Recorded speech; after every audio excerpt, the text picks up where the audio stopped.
આજની ધર્મકથા.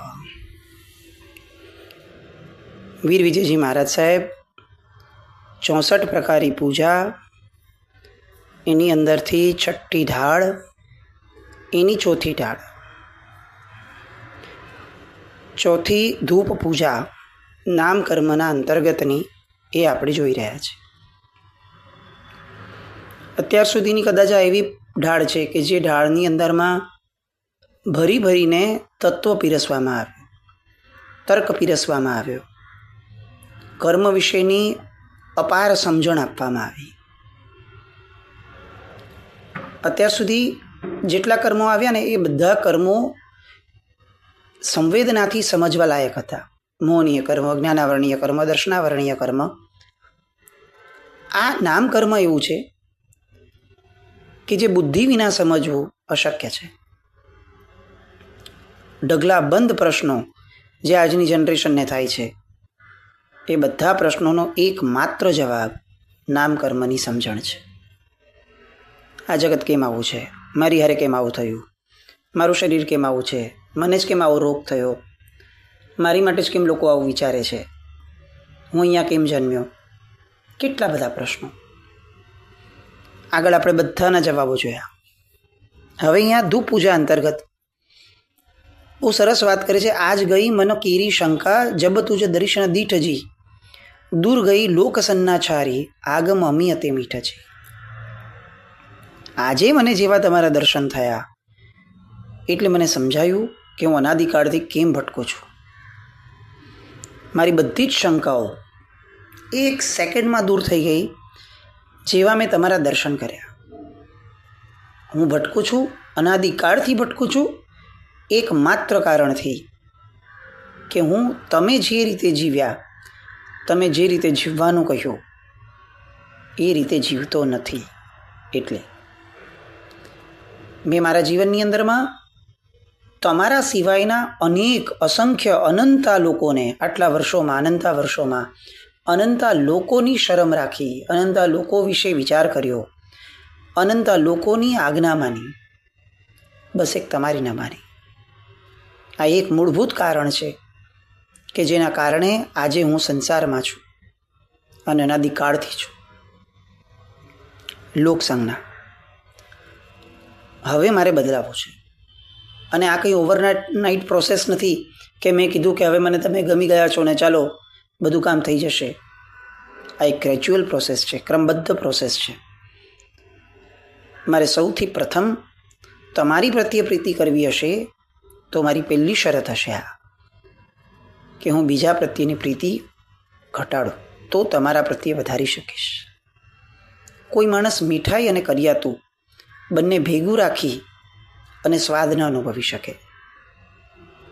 યા તો મને કડવાશ ભાવે છે અને હું કડવાશ પીઉં, અને યા તો મને મીઠું ભાવે છે, સ્વીટ ભાવે છે અને હું સ્વીટ લઉં. જગતની અંદરમાં મૂર્ખ લાગશે આપણને માણસ કે જે વારંવાર બોલશે કે મને મીઠાઈ બહુ ભાવે છે, મીઠાઈ બહુ ભાવે છે, અને જ્યારે એને તક મળશે ત્યારે કરિયાતું પીવા જશે. મૂર્ખ લાગશે. પણ જરાક 2 મિનિટ અટકીને આપણા પોતાના જીવન તરફ નજર કરીએ ત્યારે આપણને એમ લાગે કે મહામૂર્ખ શિરોમણી છીએ. મૂર્ખ લોકોને બનાવીએ છીએ તો બરાબર, આપણે પોતે બનીએ છીએ. ડગલે ને પગલે વારંવાર દેવગુરુ ધર્મ પસાઈ શબ્દ બોલીએ છીએ કે મને દેવગુરુ ધર્મની કૃપા છે, અને પ્રસંગ આવે, તક મળે ત્યારે બેસી જઈએ છીએ મોહના શરણે, કરીએ છીએ મોહનું કીધેલું. ભાવે છે મીઠાઈ અને ખાવું જ પીવું છે કરિયાતું. અહીંયા આ કહે છે કે આ જે લોકસંજ્ઞા છે જેના કારણે હું આ બધું ઉલટું પલટું કરું છું, એ લોકસંજ્ઞાનો ત્યાગ કરવા માટે ભગવાન હું તારી ધૂપ પૂજા કરું છું. અને નામકર્મની હવે 8 પ્રકૃતિ કે જે ધૂપ પૂજા દ્વારા દૂર કરવાની છે એની વાત શરૂ કરે છે. ગુરુ લઘુ અંગે એક ન હોવે, અગુરુ લઘુ તે જાણજી, સાસ ઉસાસ લીએ પચ્ચત્તો, સાસો સાસ પ્રમાણજી.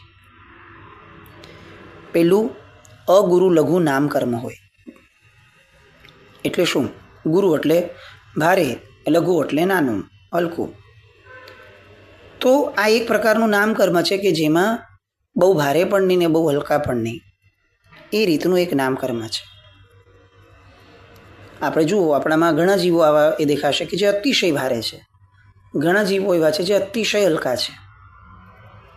અતિશય સામાન્યની વાત નથી, પણ બહુ માપસરના જીવો એ આપણને થોડા સ્વસ્થ લાગે કે આમ બહુ પતલા બી નથી ને બહુ જાડા બી નથી, બહુ ઊંચા બી નથી ને બહુ નીચા બી નથી. અગુરુ લખું નામકર્મ. પર્યાપ્ત જીવ શ્વાસ લે છે અને મૂકે છે, એનું મૂળ કારણ શું? તો કે શ્વાસોશ્વાસ નામનું નામકર્મ છે.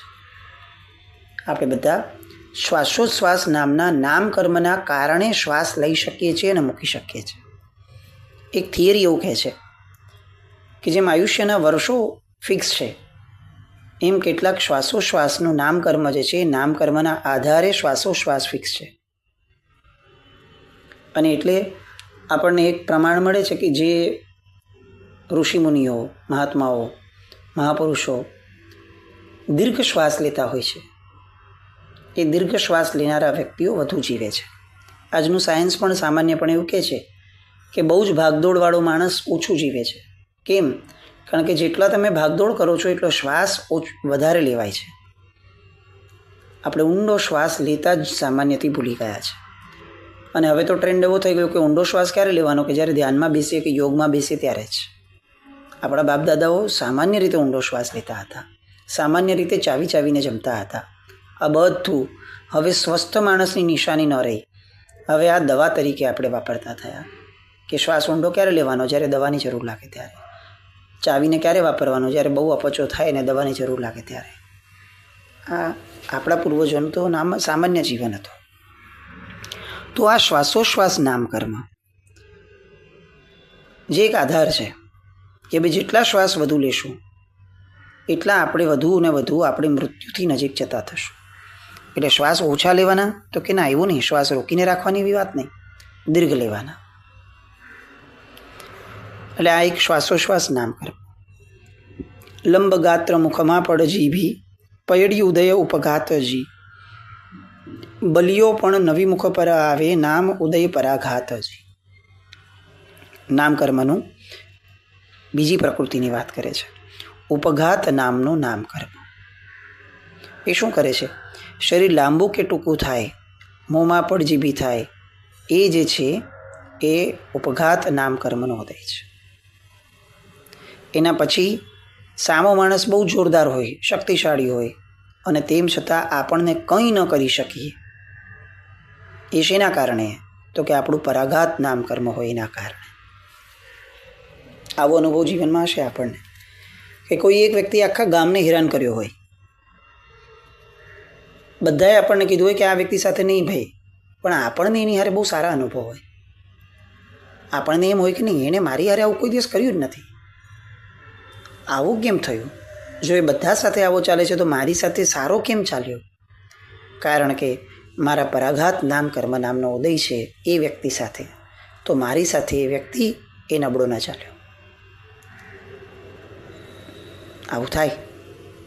સામાન્યપણે આપણે એ પ્રસંગને આપણું ભાગ્ય, આપણું કર્મ, આપણું પુણ્ય, આપણા ઋણાનુબંધ, આપણી લેણાદેણી આ શબ્દો વાપરી અને પૂરું કરી નાખતા હોઈએ છીએ. અને વાત સાચી પણ છે, પણ એના મૂળમાં પરાઘાત નામ કર્મ છે. જે વ્યક્તિનું પરાઘાત નામ કર્મ પ્રબળતમ હોય એ વ્યક્તિનો આ જગત વાળ પણ વાંકો ન કરી શકે. તો આપણે જ્યારે કહીએ છીએ કે ભગવાનની ભક્તિ કરીને વાળ પણ વાંકો ન થાય, આવું કેમ? કારણ કે ભગવાનની ભક્તિ કરવાથી પરાઘાત નામ કર્મ એ પ્રબળ થાય છે. તો આવી ભક્તિ કઈ રીતે વીર વિજયજી મહારાજ સાહેબ કઈ પૂજા અંતર્ગત આ ભક્તિને પ્રાયોજ્ય ગણે છે? ધૂપ પૂજા અંતર્ગત ગણે છે. ધૂપ પૂજા અંતર્ગતની આ પ્રકૃતિઓમાં ભેગું એમણે આ લખ્યું, ઉપઘાત નામ કર્મ, પરાઘાત નામ કર્મ. એના પછી હજી એક આવ્યું, તાપ કરે રવિબિંબ જે જીવા આત્મ નામ કહાય જી, અંગ ઉપાંગ સુતાર પૂતલિયા નિર્માણ ઘાટ ઘડાય જી. નામકર્મનો બીજો એક પ્રકાર આતપ નામકર્મ. આતપ નામકર્મ એટલે શું? સૂર્યના વિમાનમાં રહેલા એકેન્દ્રિય જીવ એનો જે પ્રકાશ તડકો પ્રસારે છે, તો એ એકેન્દ્રિય જીવ આટલો તડકો કઈ રીતે પ્રસારે છે? કારણ કે એકેન્દ્રિય જીવ પાસે આતપ નામ કર્મ છે. પોતે એટલા ગરમ છે તો કે ના, પોતે ગરમ નથી, પણ એ પ્રસારે છે તડકો. કયા આધાર પર? આતપ નામ કર્મના આધાર પર. પણ એ ચંદ્રશેખર વિજયજી મહારાજ સાહેબ બહુ જ હળવી ક્ષણોની અંદરમાં ક્યારેક આવું કહેતા કે મારી પાસે, મારી નજીક પણ છે ને, જલ્દીથી લોકો આવતા ડરે. જેને મારી સાથે ફાવી ગયું છે એ બહુ છૂટથી વાત કરે, અત્યંત વાલથી લાડથી વાત કરે. સાહેબ પણ એટલું જ વાત્સલ્ય આપે. પણ એક સામાન્ય માણસને, જેમણે એમને જોયા છે, સાંભળ્યા છે દૂરથી, એને, એ માણસને સાહેબ પાસે જતા બહુ ડર લાગતો.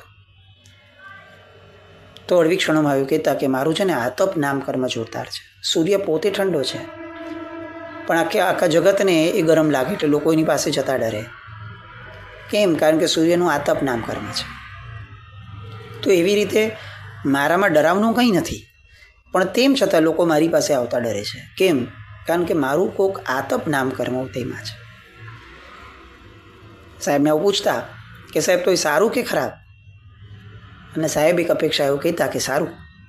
સામાન્ય માણસ મારી પાસે આવે અને મારો સમય લઈ જાય અને મને ધીરે ધીરે સાવ સામાન્ય જેવો બનાવી દે, એના કરતાં સામાન્ય માણસ મારાથી દૂર રહે, ભલે ને ભયથી દૂર રહે, તો પણ એમાં મારો તો ફાયદો જ છે. વાત બહુ માર્મિક છે. જ્યાં સુધી આપણે જીવનમાં અસામાન્ય બનવાનું લક્ષ્ય જ નથી કેળવતા ને, ત્યાં સુધી આપણને બધું સામાન્ય જ ફાવશે. અને સામાન્ય વસ્તુઓમાં એટલા બધા આપણે રૂચી જશું કે આપણે પોતે સામાન્ય ક્યાં બની ગયા એની આપણને ફિકર પણ નહીં હોય, વિચાર પણ નહીં હોય, અને થઈ ગયા પછી ચિંતા પણ નહીં હોય.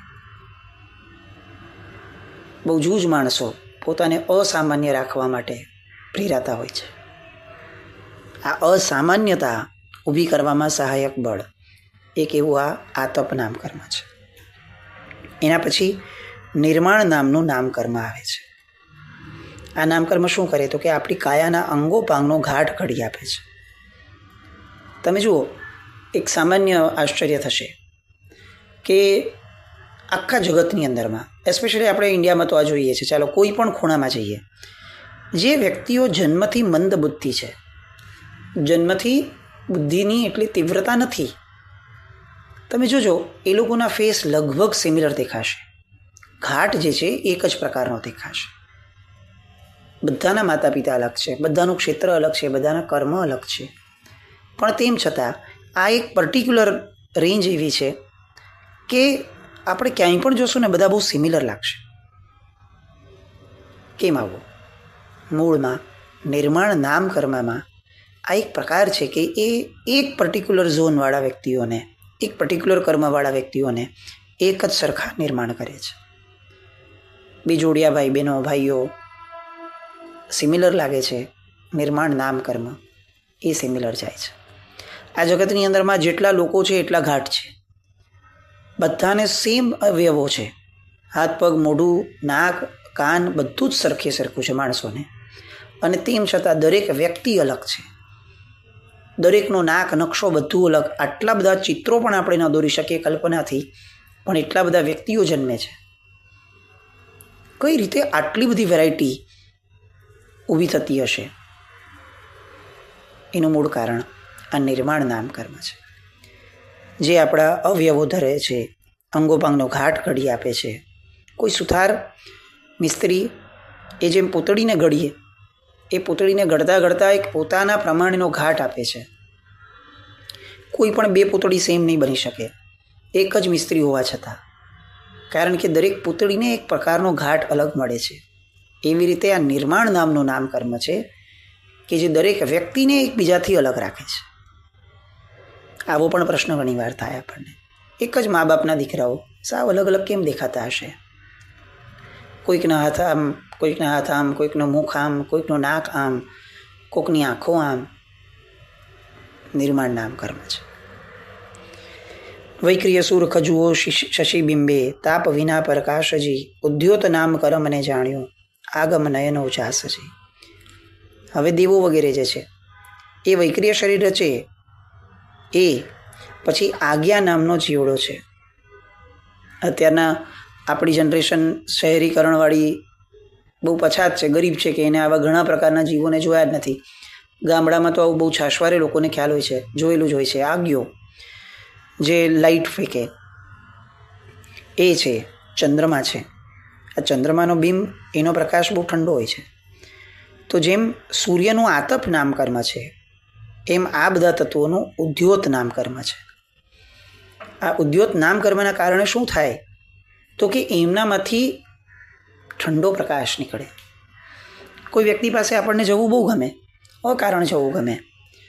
કોઈ કામ નથી ને તો પણ આપણને એમ થાય કે હું એમની હારે બેસું, એમની નિશ્રામાં રહું, એમની છત્રછાયામાં રહું, બસ એમને જોતો રહું. કેમ? બસ એક ટાઢક મળે છે. આવું સામાન્યથી આપણે ઘણીવાર ઘણાના મુખે સાંભળતા હોઈએ. કોઈ આપણને બે શબ્દ કહે છે, કોઈ વહાલ કરે છે, એવું પણ નહીં. બસ એમના ઓલામાં બેસીએ તો આપણને ગમે. કેમ?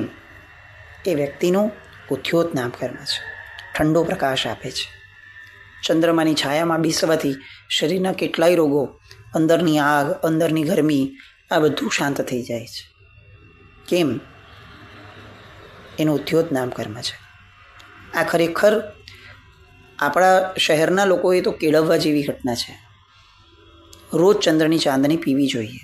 એસ્પેશિયલી પૂનમના દિવસે વિશેષ પીવી જોઈએ. ખુલ્લામાં બેસવું જોઈએ. ચંદ્ર એની ચાંદની આપણે લઈ શકીએ, આપણું શરીર લઈ શકે એ રીતે બેસી અને એની ચાંદની પીવી જોઈએ. કેમ? તો કે શરીરના અનેક પ્રકારના દાહ ફક્ત આ ઉદ્યોત નામકર્મનો એનો જે ઉદય છે એના સેવન માત્રથી શાંત થઈ જાય છે. તો આવું આ ઉદ્યોત નામકર્મ. અને અહીંયા છેલ્લી વાત બહુ સરસ મૂકે છે એ ઉદ્યોત નામકર્મને જાણ્યા પછીથી. ઉદ્યોત નામકર્મને જાણ્યું આગમ નયન ઉજાસજી. મને ભગવાન હવે જે ઉદ્યોત જોઈએ છે એ શેનો જોઈએ છે? ચંદ્રનો, આજ્ઞાનો, આ દેવોનો? તો કે ના, મને આગમ નામનું એક તત્વ મળ્યું છે જેના ઉદ્યોત નામકર્મની મને ઝંખના છે. આગમ દ્વારા મારે મારા આત્માને ઠારવો છે. આગમની વાણી સમજવી છે, સાંભળવી છે, વાંચવી છે, ભણવી છે, એમાં ઊંડા ઉતરવું છે. કેમ? કારણ કે એ મને એક પ્રકારની શાંતિ આપે છે, ઠંડક આપે છે. મારી જે બળતરાઓ છે, કોઈક પ્રત્યેની ઈર્ષ્યા છે, કોઈકની નિંદા છે, કોઈક પ્રત્યેનો અસંતોષ છે, સંકલેશ છે, આ બધી જે બળતરાઓ છે એને આ આગમની વાણી શાંત કરે છે. આ 12 ભાવનાઓ એને શાંત કરે છે. મને સમજણ આપે છે કે આ તો આમ જ હોય ભાઈ, લોક આવું જ હોય. એણે આ કર્યું એમાં શું આટલી બધી નવાઈ? એનો સ્વભાવ જ આ છે. કર્યાતું કડવું નીકળ્યું હોય એનું શું દુઃખ? કર્યાતું કડવું જ હોય. તો આવી સમજણ જેના દ્વારા મને મળે છે એ ઉદ્યોત નામકર્મ, એનું મારે સેવન કરવું છે. આગળ કહે છે કેવલ ઉપજે ત્રિભુવન પૂજે વર અતિશય ગંભીરજી જીન નામ ઉદય સમવસરણમાં બેઠા શ્રી શુભવીરજી. હવે આ છેલ્લું નામકર્મ મૂકે છે, જીન નામકર્મ, જેને આપણે લોકો તીર્થંકર નામકર્મ પણ જાણીએ છીએ. આ જીન નામકર્મ ઉદયમાં આવે ત્યારે શ્રી શુભ એવા વીર પ્રભુ વર્ધમાન સ્વામી ભગવાન કેવળ જ્ઞાની થયા. 3 ભુવનની પૂજા પામ્યા, મોટા શ્રેષ્ઠ અતિશયો પ્રગટ્યા, સમવસરણમાં બિરાજ્યા, દેશના આપી. આ બધું થયું કેમ? કારણ કે એમનામાં જીન નામકર્મનો ઉદય થયો હતો. તો આવું આ જીન નામકર્મ, આ 8 પ્રકારની પ્રકૃતિની વાત ધૂપ પૂજા અંતર્ગત એમણે કહી. અને હવે છેલ્લી પંક્તિઓની અંદરમાં બહુ સરસ વાત કરે છે કે પ્રભુના શરીરને સુગંધિત બનાવનાર અગર વગેરે ઉત્તમ ગંધ દ્રવ્યો વડે પોતાના નિરુપાધિક ગુણો આપણને આપનારા એવા અરિહંત પ્રભુની ધૂપ પૂજા કરો. ઓમ રેમ શ્રી પરમ પુરુષાય પરમેશ્વરાય જન્મજરા નિવારણાય પ્રત્યેક અષ્ટ પ્રકૃતિ નિવારણાય શ્રીમતે વીર જિનેન્દ્રાય ધૂપમ યજામહે સ્વાહા. 8 પ્રત્યેક નામની પ્રકૃતિ જે છે એ પ્રત્યેક પ્રકૃતિને બાળી નાખનારા અને બાળી અને મને મુક્ત કરનારા મારા આત્માને એવા પરમાત્મા આપની ધૂપ પૂજા હું આપને સમર્પિત કરું છું. આ ધૂપ પૂજાના 8 પ્રકારની પ્રકૃતિઓ થઈ. અગુરુ લઘુ નામકર્મ હતું, એની પછીથી ઉપઘાત નામકર્મ, પરાઘાત નામકર્મ, આતપ નામકર્મ, નિર્માણ નામ કર્મ, ઉદ્યોત નામ કર્મ અને જીન નામ કર્મ. 8 પ્રકૃતિ પછી હવે વધે છે આગળ દીપક પૂજાની અંદરમાં 5મી. 20 કોડા કુડી સાગુરુ, મૂળ ગુરુ સ્થિતિ બંધાય, ઉત્તર પૈડી નિહાળવા, દીપક પૂજા રચાય. હવે 8 કર્મો અને નામ કર્મની પ્રકૃતિઓ પૂરી થઈ. હવે એની સ્થિતિ તરફ આગળ વધે છે. કેટલાની ઉત્કૃષ્ટ સ્થિતિ શું છે નામ કર્મનો? તો કે 20 કોડા કોડી સાગરોપમનો છે. અને હવે એની ઉત્તર પ્રકૃતિઓનો બંધને, એની વાત સ્થિતિબંધની એ વાતને અહીંયા ઢાળની અંદરમાં ઢાળે છે અને ધ્રુવ પંક્તિ મૂકે છે. સાહિબા સંસાર અટારો, મોહ ના મુજ તારો. હે ભગવાન, હે મનમોહન પરમાત્મા, મારા સંસારમાંથી મને બહાર કાઢો, બહાર કાઢો. સરસ વાતો. દીપક પૂજા આવતીકાલે ફરીથી મળીએ. જીન આજ્ઞા કંઈ પણ હોય તો મિચ્છામિ દુક્કડમ. જૈનમ જયતિ શાસન.